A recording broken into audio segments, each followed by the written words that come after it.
Hello అండి, అందరికీ నమస్తే. Welcome to Subbu's kitchen. ఈరోజు వీడియోలో టమాటా ఉల్లిపాయ పచ్చడి ఎలా చేసుకోవాలో చూపించబోతున్నాను.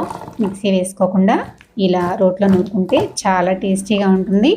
అన్నం, చపాతీ, దోశ ఎందులోకైనా కూడా చాలా బాగుంటుంది. తప్పకుండా మీరు కూడా ఒకసారి ఇలా ట్రై చేయండి. నా వీడియో నచ్చితే లైక్ చేసి సబ్స్క్రైబ్ చేసుకోండి. ముందుగా అయితే ఒక 5 బాగా పండిన టమాటాలను తీసుకొని శుభ్రంగా కడిగేసి పెట్టుకొని ముందు భాగం వైపు ఉన్న దాన్ని తీసేసేసి పెట్టేసుకున్నాను. ఇప్పుడు స్టవ్ పైన ఒక కళాయి పెట్టేసుకొని అందులోకి 4-5 స్పూన్ల వరకు ఆయిల్ వేసుకున్న తర్వాత ఆయిల్ని హీట్ చేసుకొని మనం కట్ చేసి పెట్టుకున్న టమాటోల్ని ఒక్కొక్కటిగా ఇలా బోర్లించి పెట్టేసుకోవాలన్నమాట. ఇలా పెట్టుకున్న తర్వాత ఒక 9 నుంచి 10 వెల్లుల్లి రెబ్బలు ఇలా పొట్టు తీసేసి వేసేసుకోండి. ఇవి వేసేసుకున్న తర్వాత మనం కారానికి తగ్గట్టుగా పచ్చిమిర్చిని వేసుకోండి. నేనైతే 10 పచ్చిమిర్చి తీసుకున్నాను. మీరు కొంచెం కారం ఎక్కువ తినేటట్లయితే కనుక ఇంకొక 2 పచ్చిమిర్చి ఎక్స్ట్రా వేసేసుకొని చేసుకోండి. ఇలా మూత పెట్టేసి 2 నిమిషాలు మగ్గించుకున్న తర్వాత ఒకవైపు నుంచి రెండో వైపుకి టర్న్ చేసుకోండి. ఇలా టర్న్ చేసుకున్నామంటే మనకి టమాటాలు రెండో వైపు కూడా మగ్గిపోతాయి. చూసారు కదా, ఈ విధంగా టర్న్ చేసుకున్న తర్వాత మళ్ళీ మూత పెట్టేసి మగ్గించుకుందాము. వీటిని మధ్య మధ్యలో కలుపుతూ మూత పెట్టేసి మగ్గించుకోండి. ఇప్పుడైతే మూత తీసి చూసేద్దాము. చూసారు కదా, టమాటాలో ఉన్న వాటర్ అంతా బయటకు వచ్చేసి టమాటాలు కూడా బాగా మెత్తగా మగ్గిపోయినాయి కదా. ఈ విధంగా మగ్గించుకున్న తర్వాత ఇప్పుడు ఇందులోకి 2 రెబ్బల చింతపండు అయితే సరిపోతుందండి. టమాటాలు ఆల్రెడీ పుల్లగా ఉంటాయి కాబట్టి 2 రెబ్బల చింతపండు వేసుకొని అలానే 1/4 టీ స్పూన్ పసుపు వేసుకొని ఒకసారి ఇలా కలిపేసుకొని స్టవ్ ఆఫ్ చేసుకోండి. ఇలా టమాటాలు వేడిగా ఉన్నప్పుడే చింతపండు వేసి కలిపేసుకున్నామంటే చింతపండు కూడా బాగా మెత్తపడి మగ్గిపోతుందన్నమాట. ఇప్పుడైతే శుభ్రంగా కడిగేసి పెట్టుకున్న రోల్ని తీసుకొని అందులోకి ముందుగా పచ్చిమిర్చిని, చింతపండు, చిన్నుల్లిపాయల వరకే వేసేసుకోండి. టమాటాలు వేసేసుకున్నామంటే మనకి వాటర్ వచ్చేసి పచ్చిమిరపకాయలు సరిగ్గా మెదగవన్నమాట.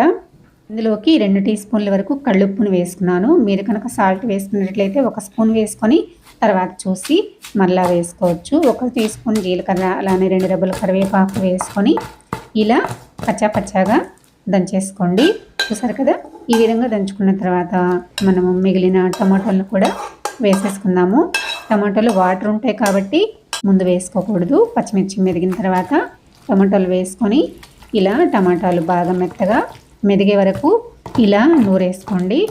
పచ్చిమిరపకాయల పచ్చడి ఎప్పుడైనా పచ్చాగా నూరుకుంటేనే టేస్ట్ చాలా బాగుంటుంది. ఇలా నూరేసుకున్న తర్వాత ఇప్పుడు ఇందులోకి సన్నగా కట్ చేసి పెట్టుకున్న కొంచెం కొత్తిమీరని వేసుకోండి. కొత్తిమీర వేసుకోవడం వల్ల పచ్చడి టేస్ట్ చాలా బాగుంటుంది. ఇలా కొత్తిమీర వేసుకొని ఒకసారి పచ్చడిలో కలిసిపోయేలాగా కలిపేసుకొని దంచుకున్న తర్వాత ఇప్పుడు చివరిగా ఇందులోకి ఒక మీడియం సైజు పెద్ద ఉల్లిగడ్డను తీసుకొని ఇలా 2 ముక్కలుగా కట్ చేసుకొని ముందైతే ఒక ముక్కను పెట్టేసుకొని 2 దెబ్బలు వేసి దంచేసుకోండి. ఇది మెదిగిపోయిన తర్వాత ఇంకొక 2 ఉల్లిపాయ ముక్కను కూడా పెట్టేసుకొని దంచుకోండి. ఉల్లిపాయ వేసుకున్నాక ఉల్లిపాయలో ఉన్న వాటర్ అంతా పచ్చడిలోకి పట్టేసి పచ్చడి ఇంకొంచెం టేస్ట్గా ఉంటుంది. ఇలా ఉల్లిపాయలు మెత్తగా దంచేసుకోకుండా ఇలా పచ్చాగా దంచేసుకున్నామంటే చాలా బాగుంటుంది.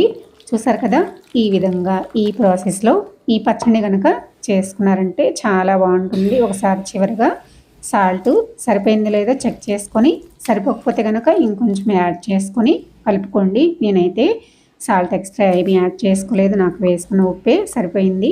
ఇలా సర్వింగ్ బౌల్ తీసుకొని సర్వ్ చేసుకోండి.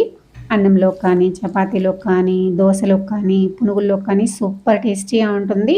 తప్పకుండా మీరు కూడా ట్రై చేసి మీకు ఎలా వచ్చిందో కమెంట్ చేయండి. నా వీడియో నచ్చితే లైక్ చేసి సబ్స్క్రైబ్ చేసుకోండి. మరో మంచి వీడియోతో మళ్ళీ కలుద్దాం. Thanks for watching.